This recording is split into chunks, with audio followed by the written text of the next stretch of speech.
Welcome to the Career Buzz podcast by CDI College, providing the training you need for the career you want. At CDI College, our programs are designed to place students directly into the workforce, but we know that the transition can be scary at times. In this podcast, we explore what it's like to be on the ground in the careers you choose. We talk to professionals, alumni, and experts in the field. They share real stories of adaptation and innovation in a constantly changing environment. No matter what profession you choose, there's something for you at CDI College.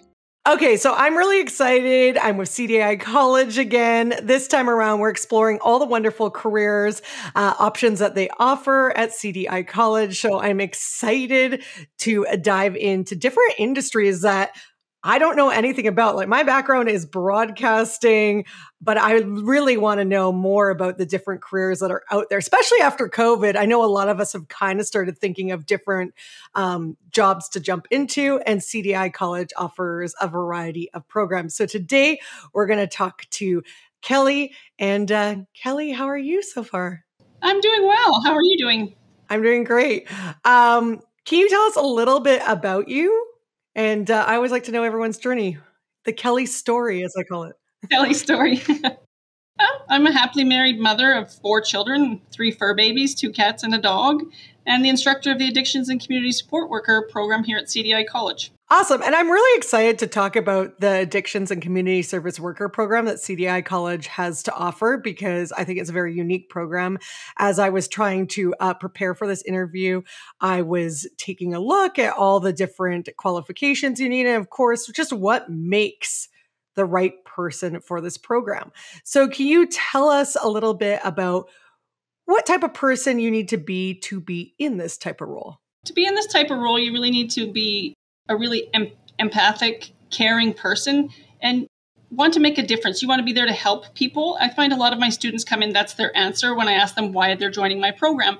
They want to help people. They've been in the position of some of the people that we serve, and they now want to turn around and give back. So you really have to be an empathic, caring person and ready to take on a lot, because you're going to see a lot in this field. And how long have you done this role for at the college? And what was your experience prior to being an instructor in this area of addictions and community services? Well, funny enough, I took this program myself. The first time this campus ran the program, however long ago that was, I was one of the first graduating students out of this program. So from there, I worked out in the field. I got a job right away with Salvation Army and the Transformations program. It's their addiction program to help men, which is a 4-month program. And from there, I moved on to working as a supervisor with the George Beatty Society in a transitional housing program, where we worked with the clients who were hard to house.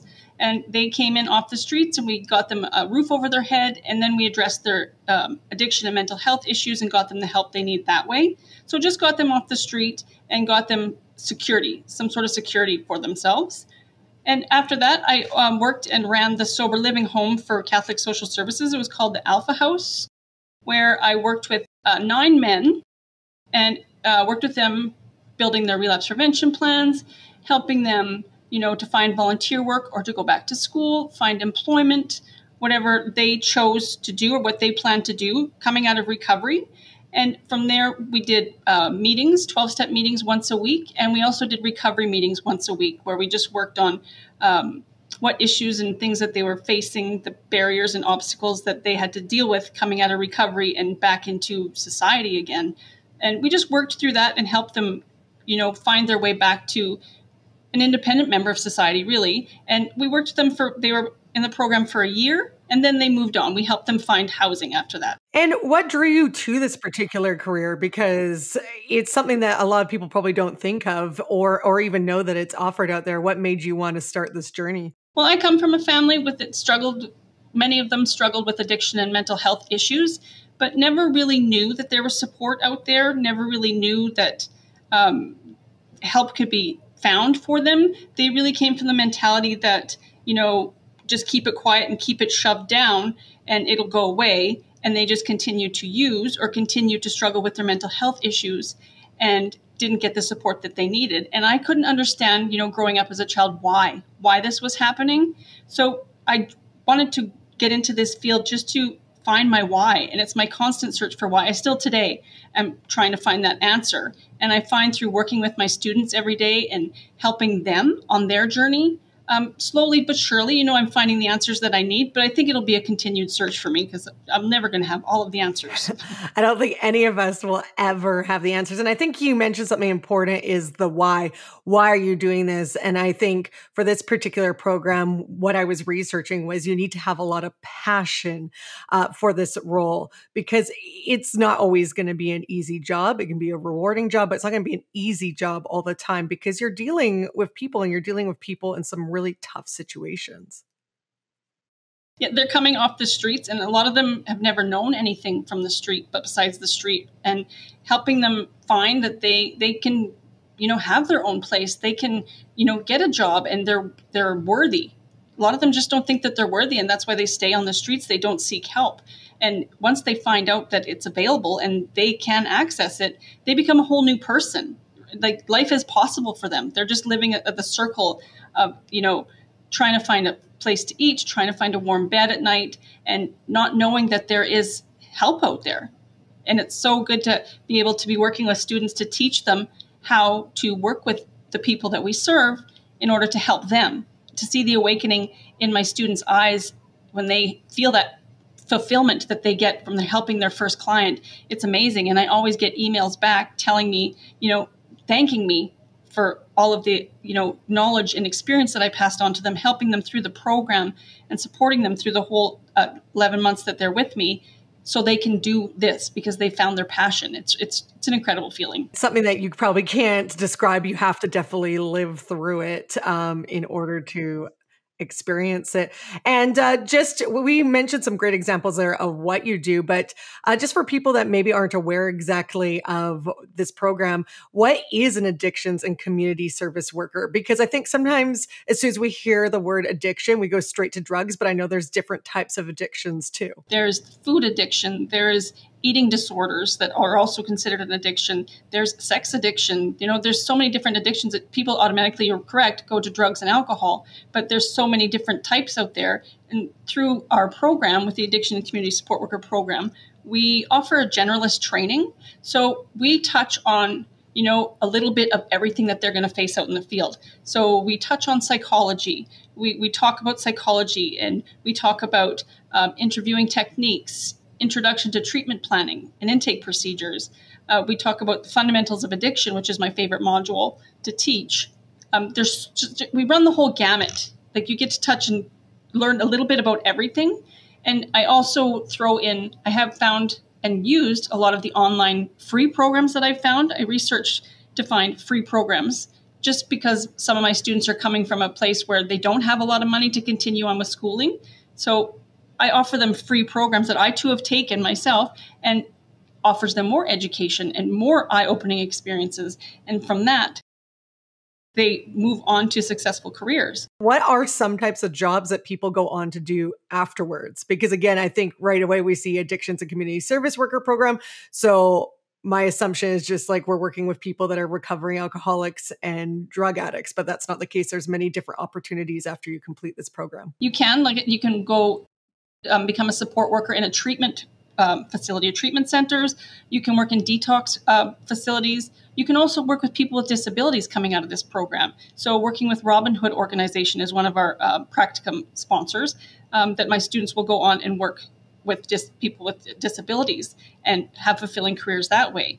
They can also even become an addictions counselor right out of this program. I've had many students that take this program and work for a little while in an organization in the sober living home or treatment center and move on to be an addictions counselor because we are recognized by the CACCF, which is the Canadian Addiction Counselors Federation, Certification Federation. So through that, they can also, after this program, challenge the addictions counselor exam with them and get their certification that way. And this program fully prepares them to go on and take that program as well, to take that exam, because we cover everything that they cover as well. They just go into a little bit more depth. So challenging that exam is an option for them.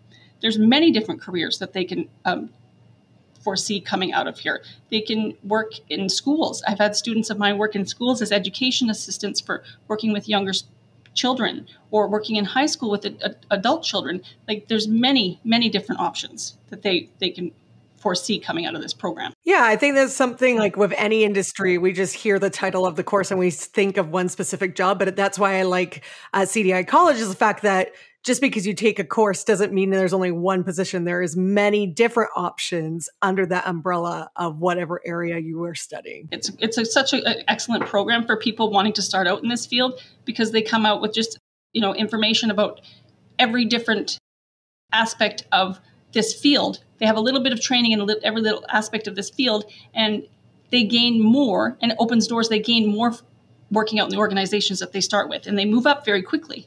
I know you kind of mentioned it already, you teased a little bit, but what is your favorite course in the program? I know you said that you really enjoy the fundamentals of addiction. Is that your favorite one, or do you have a different one? Nope, that is my favorite module to teach, because it's getting to the meat of the program, of why they're coming to take this program, because essentially it's fundamentals of addiction. And the majority of my students are coming because they want to know more about addiction and mental health. And in that module, we get right into the meat of it. We learn about all the different programs that are out there for people to access. We learn about many different organizations that they can offer the practicum with. And we really talk about addiction and mental health. I have previous students or different colleagues that I have will come in and talk to the students and speak about their past experience with addiction and tell their story. And I have students really engaging a lot more and sharing their stories with the class.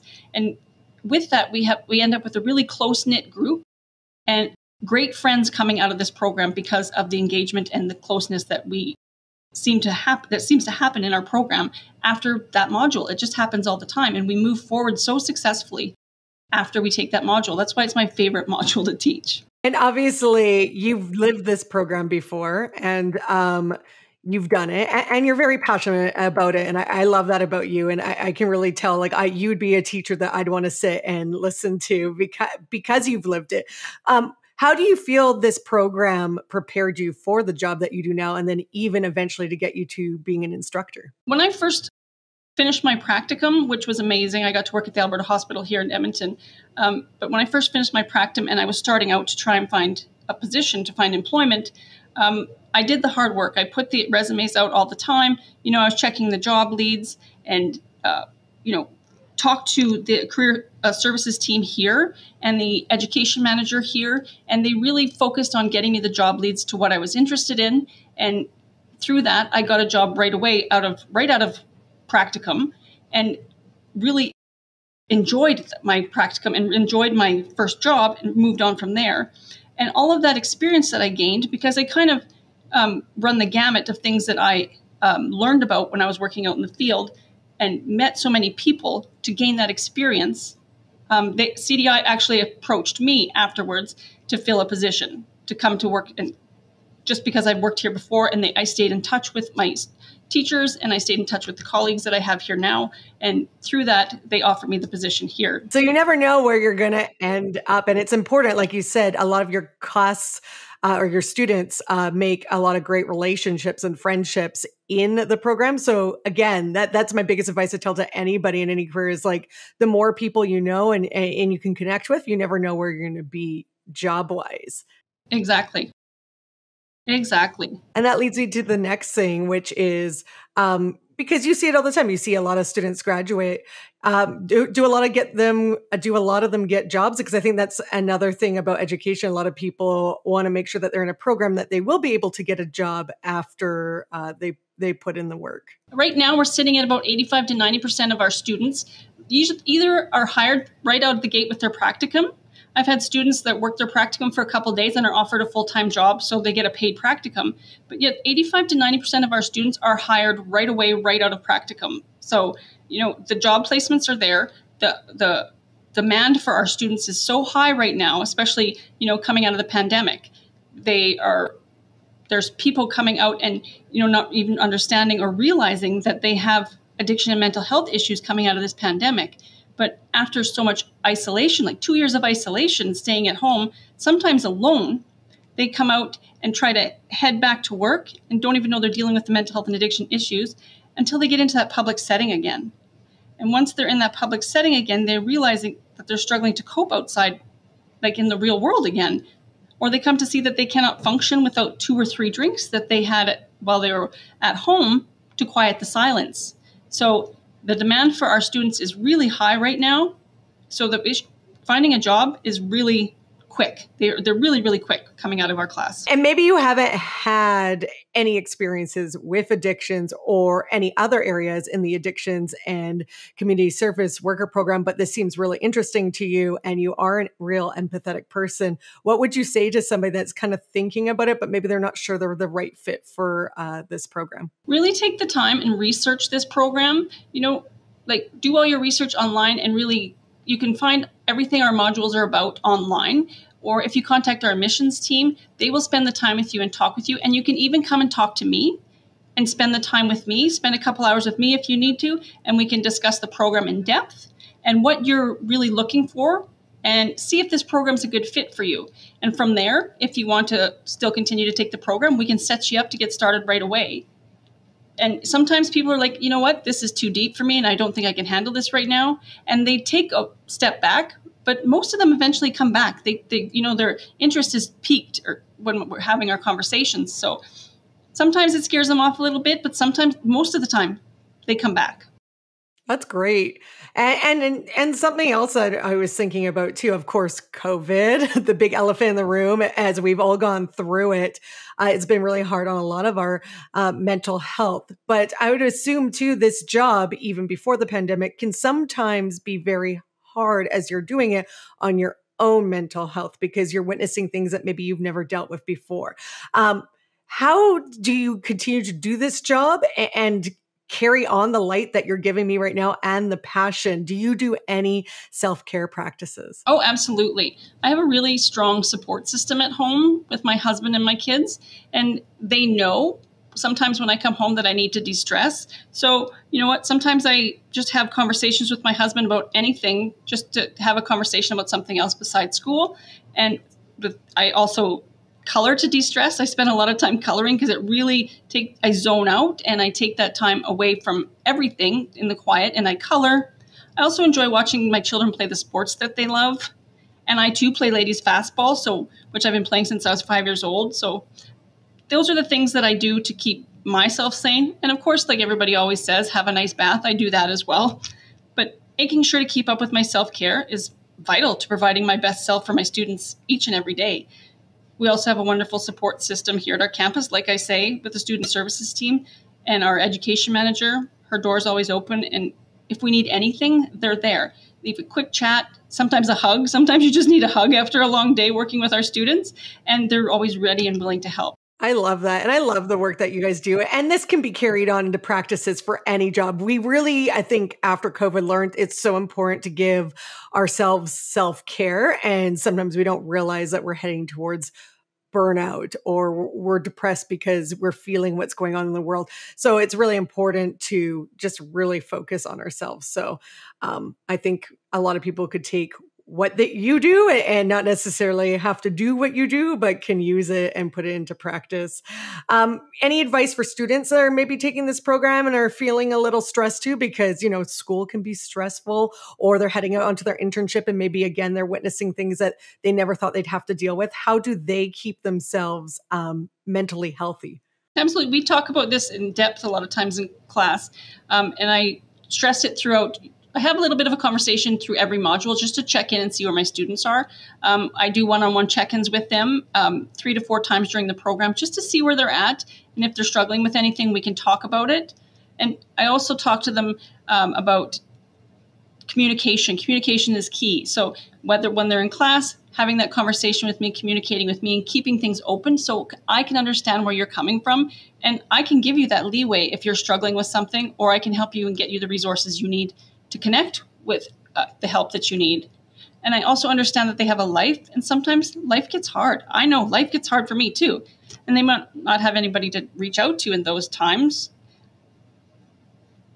Again, our team is like a great resource. So I connect them with our education manager and our services team. Sometimes our director will even sit down and talk with some of our students when they're struggling. She always has her door open and makes time for anybody. And once they have graduated and they're working in the field, I always tell them to reach out to their EAP where they work. The Employee Assistance Program for students starting out and for people that are working in the field is a great resource for them to use because they offer the online counseling. They offer the benefits and the resources that you need free of charge for most organizations because they know how hard the field is that we work in and how hard it is to continue proper and successful care of the people that we serve. I also ask them to make sure they spend time with their families if they have, or just to take a time alone for an hour or two every day if possible. And sometimes people can only find 10 to 15 minutes of time alone, and that works too, right? Anytime that you need to spend time alone, if you get 5-10 minutes here or there, that works. It's just to take a deep breath. Sometimes just count to 10 and get back out there. As long as you're taking time for yourself, which is essential, that's what you need to do to maintain your good health. Great advice. And just ending on this note, what would you say about the CDI College program for addictions and community services? What would you say? I know you're going to say it is worth it because I can see your passion of it, but what would you, I guess, your last little bit of advice if somebody's thinking that this might be a career path that they want to choose? Why the CDI College program? Not only because I work here, because I've taken this program. This program is amazing, and everything a student goes through while taking this program is worth it and more.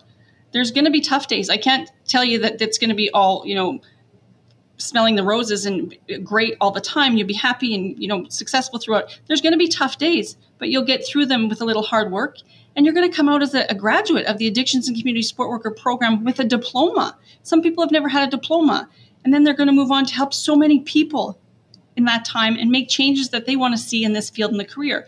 Because I see myself in a lot of my students as they're getting close to their graduation and starting to head out in practicum. And I wanted to make big changes when I was going out into the field, starting out. I had all these ideas and I was going to change the world. But they need to take the time to breathe and realize it's going to take, one day at a time, one step at a time. And just, believe in yourself.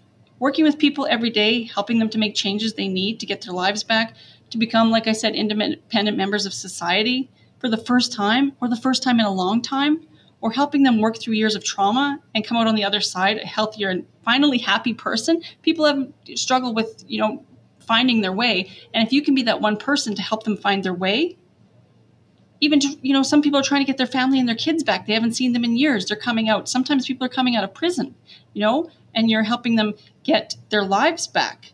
The rewards definitely outweigh the risk and the work you have to put in to get where you want to be. I also tell them to leave it in the parking lot. That's some advice I always give my students as they're heading out. It's a great way to maintain a work-life balance. It's a self-care as well. You take the time when you're leaving work before you get in your car and you shut it off. You say, I'm not going to think about work anymore. I'm going to leave it here in the parking lot. And it helps you go home and be 100% there for your family. And 100% there for your family and for yourself when you get home makes you more successful in the field every day when you go back to work. I taught myself early on in my career to leave it in the parking lot. And right then and there, that changed my life. Because I was taking it home. You're working with these people and you come to care about your clients that you see every day. And having that empathic heart that you need to be in this field, it's really hard to turn that caring off when you go home. But it's also very vital for you to be successful in this field. And like I said, I love the program. And I know if people come into this program and they see the curriculum and they see what we're offering, they'll love the program as well. The support they get at CDI is amazing, is absolutely amazing. Again, I just love it when people get passionate about their jobs. It's like is my high in life is get people being passionate because I've always been passionate and been fortunate to be passionate about what I have done in life. And so that's why I want to ask one more final question, which is, throughout your career or even throughout your studies at CDI College, what is one thing that surprised you the most about yourself in this career? Everybody thinks, they go to school and they gain the knowledge, but I never saw myself in the instructor field because I didn't think that, I could offer anything or speak in front of people, for one thing, or I didn't really think that I had anything to offer that I could give other people. I could work in the field and offer myself that way, but I didn't think I had anything to give other people. And coming to CDI and getting this instructor position, I see it's brought that out in me. I have things to offer. I have knowledge that helps my students every day, and seeing them, be successful and go out and work in the field and find their passion, then I know that I've done something. So it's really surprised me and shocked me that I had those abilities within me. This role that I do every day really pulled that out of me, and something I never thought that I would see out of myself. And I love it. I love it every day. Now I'm like, I just want to take your program. But you just made me excited about it. And again, I'm excited to do this whole new season with CDI College, because we're going to be going through many, many different careers. So who knows, maybe I'll end up enrolling at the end of this. Thank you so much, Kelly, for your time today. It's been truly amazing. If you're interested in the Addictions and Social Community Service Worker program at CDI College, please check it out. All you have to do is go to cdicollege.ca. Anything you'd like to add before we go, Kelly? Come see me. If you're doubtful about taking this program, come see me. Find my email. We're at CDI West Campus in Alberta. Come see me, and I will tell you everything about this program and turn your passion on. You'll love it. Will you do Zoom calls? Yeah. Absolutely. Zoom, Microsoft Teams, all of the different outlets out there. Whatever you need to do, I'm there. Perfect. Thank you so much again. And thank you for joining us on the first episode. Thanks so much. Thank you for joining us for another episode of the Career Buzz podcast, brought to you by CDI College, the training you need for the career you want. Make sure to continue the conversation by following us on our social media pages. Also subscribe to our YouTube channel so you don't miss any episodes. And for more information about CDI College, check out our website, cdicollege.ca. Talk to you next time.